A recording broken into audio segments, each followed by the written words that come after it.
Assalamualaikum warahmatullahi wabarakatuh. Perkenalkan kita dari tim A. Di sini kita akan mengambil sebuah kasus di mana Etos siap beberkan data kebocoran PLN di DPR dan penegak hukum.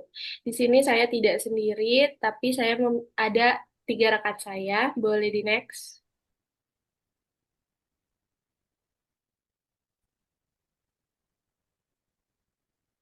Baik, di sini ada rekan saya. Boleh perkenalkan. Perkenalkan, nama saya Viva Salsabila, NIM saya 104042439 dari absen 41. Perkenalkan, saya Vina Batubara dengan NIM 104424230023 dengan absen 38. Baik, saya sendiri, saya Reva Suci dengan NIM 104042403002. Saya dari absen 29. Dan saya Rizky Jabat dengan NIM 1040424400136 dengan nomor absen 13. Boleh di next. Baik, di sini setelah kita memilih kasus ini, ada sebuah latar belakang dulu, yaitu di mana kasus dugaan manipulasi laporan keuangan PLN ini mencuat setelah Ethos Indonesia atau Institut mengungkapkan adanya ketidaksesuaian dalam laporan keuangan PLN selama 2021 hingga 2023.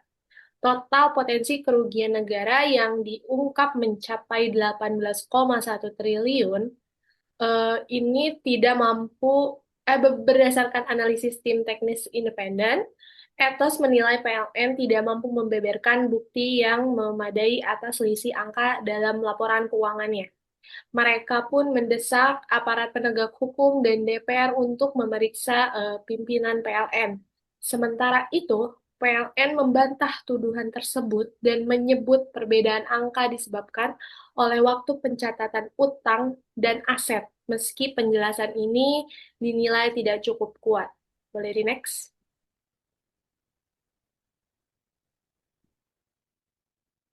Nah, sekarang masuk ke kronologi. Isu ini muncul pada awal Mei 2024. Ethos Indonesia mengumumkan temuan awal mengenai potensi kebocoran data pelanggan dari pelanggan PLN. Dugaan ini muncul setelah munculnya tawaran data PLN di forum dark web. Publik langsung menyorot isu ini karena PLN adalah BUMN strategis yang melayani lebih dari 80 juta pelanggan. Lalu respon Ethos dan PLN. Menindaklanjuti temuan tersebut, Ethos menggelar konferensi pers. Mereka menyebut data yang bocor mencakup identitas pelanggan, nomor meter, hingga detail tagihan. PLN merespon cepat. Mereka membantah terjadinya pelanggaran di sistem internal dan menyatakan data itu bisa berasal dari sumber pihak ketiga ataupun hasil rekayasa.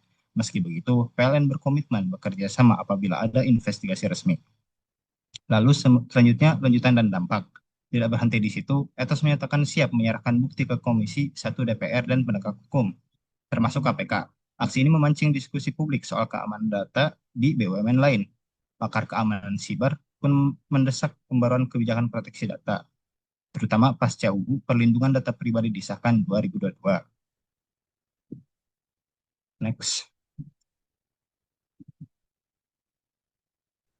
Selanjutnya ada pasal-pasal, di mana pasal-pasal ini dikenakan dalam kasus kebocoran data PLN. Yang pertama itu ada UU Perlindungan Data Pribadi dengan UU nomor 27 tahun 2022, pasal 46 dan 47, pasal 61 dan pasal 64. Ini tuh berisi kewajiban pemberitahuan kebocoran dan tanggung jawab pengendalian data.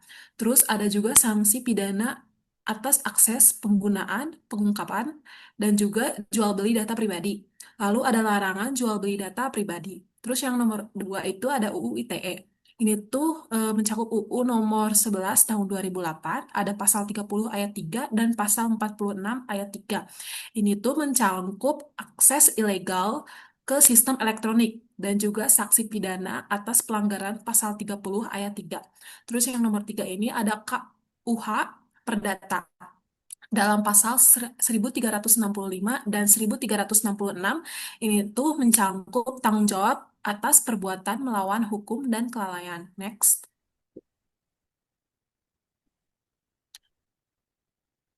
Dan juga yang keempat, ada PP nomor 71 tahun 2019 tentang sistem elektronik pasal 2 ayat 5. Ini itu mencangkup tanggung jawab dan pengawasan terhadap penyelenggaraan sistem elektronik. Lalu ada yang kelima, itu UU Keterbukaan Informasi Publik, UU nomor 14 tahun 2008. Pada pasal 6 ayat 3, ini mencangkup data pribadi dikecualikan dari keterbukaan informasi. Lalu yang keenam ada putusan MA nomor 503K, itu tuh mencangkup dalam data pelanggan PLN dalam konteks tertentu dianggap informasi terbuka, tetapi tetap tunduk pada UU PDP. Next. Nah, selanjutnya masuk ke modus pemalsuan. Beberapa pihak menduga data yang ditawarkan di forum gelap bukan hasil kebocoran dari server internal PLN, melainkan hasil rekayasa internal, antara lain melalui scraping data terbuka seperti nama pelanggan dari media sosial ataupun situs publik, phishing yaitu penggunaan aplikasi PLN palsu ataupun tautan email yang meniru layanan resmi untuk mencuri data login pelanggan, ataupun data sintetis yang dimana pelaku menciptakan data fiktif yang seolah-olah valid agar tampak seperti hasil kebocoran. Dengan tujuan dan risiko, modus-modus ini digunakan untuk menurunkan kepercayaan publik kepada institusi dan sekaligus untuk menjual data palsu demi keuntungan ekonomi. Selain itu, penyebaran isu semacam ini juga bisa menjadi bentuk manipulasi opini publik.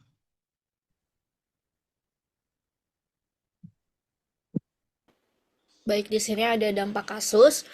Eh, Dalam ikhtisar hasil pemeriksaan semester IHPS tahun 2023, Badan Pemeriksaan Keuangan mengidentifikasikan ada 9.261 temuan yang berpotensi menyebabkan kerugian negara hingga 18,1 triliun.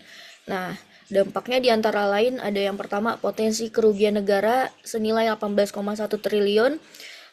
Ini merupakan nilai total dari berbagai temuan yang belum tentu sudah pasti merugikan, tapi berisiko besar merugikan negara bila tidak segera ditindaklanjuti.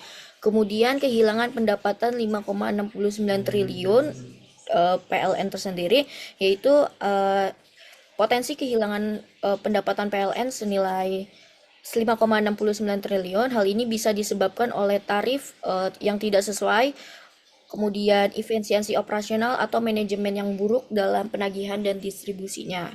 Kemudian ada kerugian senilai 18,48 triliun akibat selisih kurs. Dan kemudian selanjutnya ada penyalahgunaan kewenangan. Ini terdapat indikasi bahwa sejumlah pejabat atau pihak terkait menyalahgunakan wewenangnya atau jabatan mereka untuk keputusan yang merugikan negara atau menguntungkan pihak-pihak tertentu, yang seperti contohnya korupsi, kolusi, atau nepotisme. Kemudian ada penurunan kepercayaan publik akibat dari berbagai penyimpangan ini. Efisiensi tersebut, masyarakat jadi kurang percaya terhadap instansi pemerintahan, terutama PLN tersendiri. Seperti itu. Selanjutnya,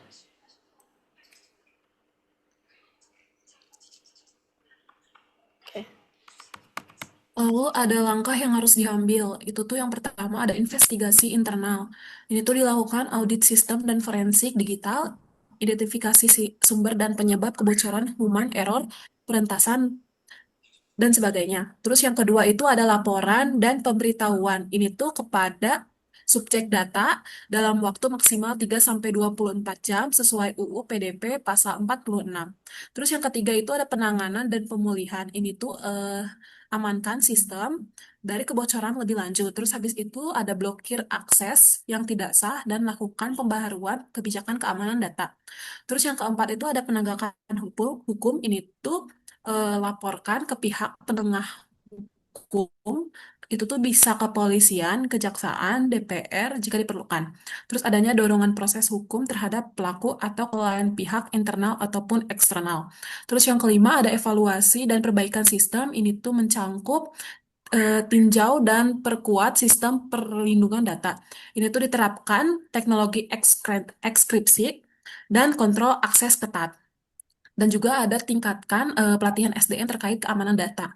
Lalu yang keenam itu ada komunikasi publik transparan. Ini tuh mencangkup sampaikan pernyataan resmi kepada publik untuk menjaga kepercayaan. Dan juga ada menjelaskan langkah penanganan yang telah dan akan dilakukan. Next.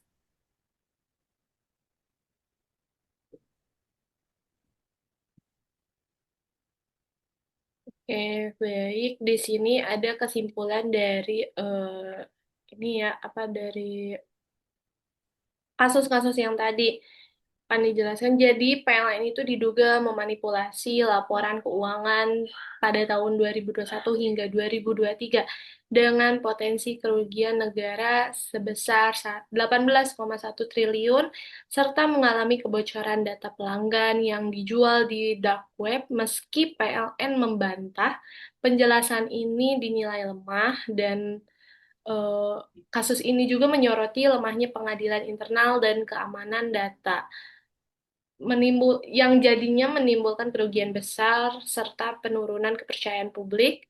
Diperlukan audit forensik, penguatan sistem keamanan, dan pelaporan ke otoritas dan komunikasi publik yang transparan untuk pemulihan.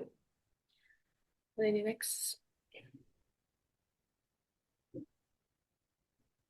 Terus di sini kita mengambil referensi untuk menjelaskan beberapa kasus ini. Jadi mungkin ini adalah beberapa referensi yang kita ambil. Boleh di next?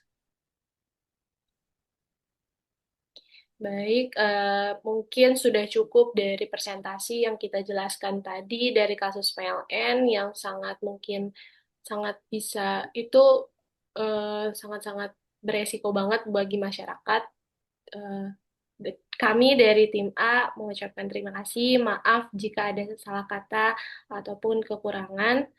Wassalamualaikum warahmatullahi wabarakatuh.